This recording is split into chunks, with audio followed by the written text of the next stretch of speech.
अस्सलाम वालेकुम।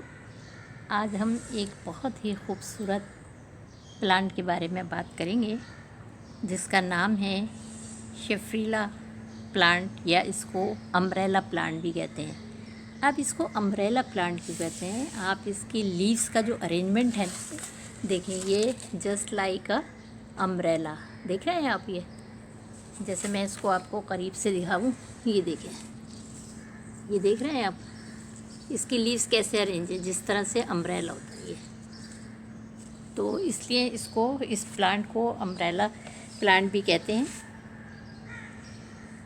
ये पौधा जो है ना, इसकी लीव्स अम्ब्रेला के तरह एक समझ लें ब्रांच पे अरेंज होती है, इसलिए कहते हैं इसे अम्ब्रेला प्लांट। इसकी दो वैरायटी होती हैं। देखें, एक वैरायटी तो ये आपके सामने, ये वेरीगेटेड इसकी वैरायटी है अम्ब्रेला प्लांट की, और दूसरी जो होती है ना, वो पूरे उसके पत्ते जो है ना, ये जो आपको दो कलर में नज़र आ रहे हैं ना, वो सिर्फ एक ही कलर होता है, और वो होता है ग्रीन। सारे पत्ते उसके ग्रीन इस तरह के होते हैं। देखें, जैसे ये पत्ती आपको नज़र आ रही है ना, लीव्स है, सारी पत्तियाँ इसी तरह ग्रीन होंगी, और इस तरह नहीं होंगी ये जो डबल कलर में आपको नज़र आ रहा है ना, क्योंकि ये वेरीगेटेड इसकी वैरायटी है। अच्छा, ये जो है ना बहुत ही देखने में खूबसूरत, देखेंगे कितना ह्यूज लग रहा है ना पौधा, और इसका अरेंजमेंट देखें लीव्स का, कितना खूबसूरत लग रहा है। ये गर्मी में अच्छा, इसको गर्मियों में किस तरह में रखना चाहिए? हमारे यहाँ गर्मी तो बहुत ज़्यादा होती है, आपको पता है ना। तो ये सन लविंग प्लांट तो है, लेकिन इसका मतलब ये नहीं है कि गर्मियों में जब ज़्यादा टेम्परेचर होता है, बहुत गर्मी में टेम्परेचर ज़्यादा हो जाता है, 40 से अबव पहुँच जाता है, तो उस सूरत में इसकी लीव्स जो होती है ना, वो बर्न होना शुरू हो जाती हैं, और इसका कलर भी फेड होना शुरू हो जाता है। तो लिहाजा इसको इनडायरेक्ट सनलाइट में हम रख सकते हैं, ताकि इसकी ग्रोथ अच्छी तरीके से हो सके, और ये अपना कलर जो है ना, लीव्स का जो कलर है वो भी बरकरार रखे। तो ये बहुत देखने में खूबसूरत पौधा है। अच्छा, एक और बात जो इसकी है ना पौधे की, वो ये इसकी ग्रोथ जो होती है ना, वो स्लो होती है, बहुत तेज़ी से नहीं बढ़ता है, स्लो इसकी ग्रोथ होती है। ये अगर हम अपने गार्डन के अंदर थोड़े थोड़े फासले पे इसको रखें ना, तो ये देखने में बहुत खूबसूरत पौधे नज़र आते हैं। अच्छा, अब इसमें हमें क्या, इसके लिए सॉइल कैसी हमें लेनी चाहिए? सॉइल हमें इसकी वेल ड्रेन सॉइल होनी चाहिए, पोरस सॉइल होनी चाहिए। इसका ड्रेनेज होल जिस पॉट में ये लगा हुआ है, उसका ड्रेनेज होल बहुत अच्छा होना चाहिए, जो सारे पौधों के लिए ज़रूरी है ना। तो ये इसमें भी हमें यही ख्याल रखना है। और पोरस मिट्टी की वजह से क्या होगा कि पानी जो है वो रुकने नहीं पाएगा पॉट के अंदर, और ये इसकी रूट्स को नुकसान नहीं पहुंचाएगा। एक ये बात है इसकी। और इसमें हम लिक्विड फर्टिलाइज़र गर्मी में भी दे सकते हैं, जिस तरह हम लिक्विड फर्टिलाइज़र और पौधों को देते हैं, हम इसको भी दे सकते हैं, ठीक है ना। तो ये तो हो गई इसकी सॉइल की बात। सन लविंग प्लांट है, लेकिन ज़्यादा गर्मी में हमें इनडायरेक्ट सनलाइट में रखना चाहिए। तो ये इसकी लाइट एंड लोकेशन की बात हो गई।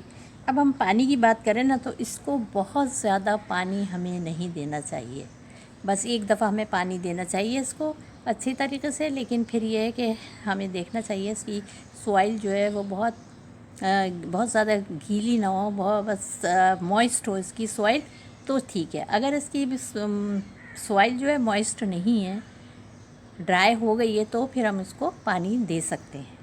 लेकिन सौगी नहीं करना चाहिए, इतना पानी नहीं देना चाहिए कि उसकी मिट्टी जो है ना, सॉइल जो है ना, वो सौगी हो जाए, तो वो इसके लिए नुकसानदेह होती है इस पौधे के लिए।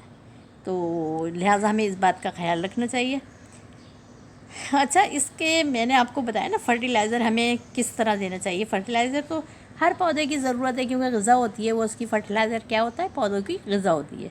तो इस पौधे के लिए भी हमें ग़िज़ा की ज़रूरत होती है, इस पौधे को भी ग़िज़ा की ज़रूरत होती है। तो हमें क्या करना चाहिए, इसको लिक्विड फर्टिलाइज़र देना चाहिए, क्योंकि गर्मी में अगर हम गोबर की खाद को डायरेक्ट डालेंगे तो वो नुकसानदेह होती है। तो बहुत ज़्यादा, क्योंकि वो भी गर्म होती है खाद भी, और गर्मी भी बहुत ज़्यादा होती है। तो ये इन चीज़ों का हमें ख्याल रखना पड़ेगा। तो हमें इसको जो फर्टिलाइज़र देना है, वो हर 15 दिन के बाद हम लिक्विड फर्टिलाइज़र इसको दे सकते हैं, जैसे हम और पौधों को भी लिक्विड फर्टिलाइज़र देते हैं। तो ये तो बात हो गई इसकी फर्टिलाइज़र की। अच्छा, इस पौधे को ना हम दो तरीके से लगा सकते हैं। कटिंग से भी लगा सकते हैं। इसको कटिंग से लगाना चाहिए, वैसे तो कटिंग से बहुत अच्छी इसकी कटिंग से बहुत अच्छी तरीक़े से ये ग्रो करता है। और गर्मियों में इसकी यानी अच्छा इसमें अगर पेस्ट लग जाए ना तो हमें क्या करना चाहिए, इसमें नीम ऑयल का स्प्रे करना चाहिए और उससे इस पौधे को हम महफूज रख सकते हैं।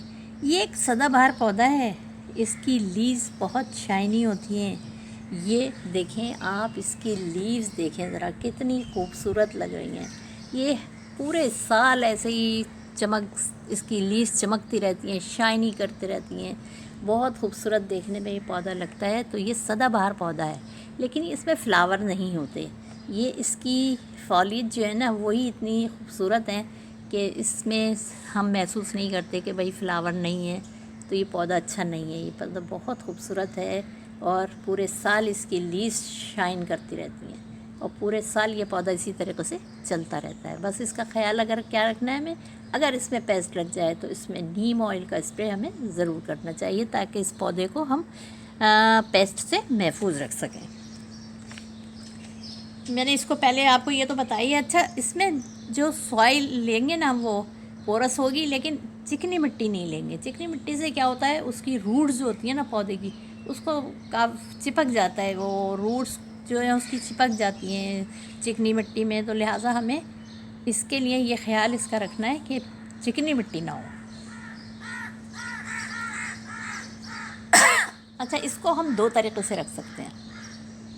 एक तो हम इंडोर रख सकते हैं इसे और एक आउटडोर रख सकते हैं। अगर हम इसको इंडोर रख रहे हैं तो हम ऐसी विंडो के पास रखेंगे जहाँ इसको थोड़ी बहुत रोशनी मिले, हल्की सी धूप मिले इसे, तो ये पौधा अच्छी तरह चलता रहेगा। अगर हम इसको सैंडी सॉइल में लगाएं ना तो इस बहुत अच्छी तरीक़े से इसकी ग्रोथ होती है। तो ये पौधा एक बहुत खूबसूरत पौधा है और इसकी लीव्स शाइनी है, बहुत बहुत खूबसूरत लगता है देखने में। तो उम्मीद करती हूँ ये आज का टॉपिक आपको अच्छा लगा होगा, अम्ब्रेला प्लांट का।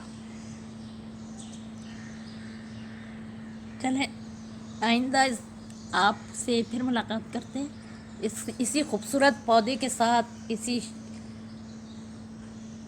देख रहे हैं कितना खूबसूरत है, शाइनी लीव्स के साथ। पौधा बहुत खूबसूरत है। आइंदा किसी अच्छे टॉपिक के साथ फिर आपसे मिलते हैं। अल्लाह हाफिज़।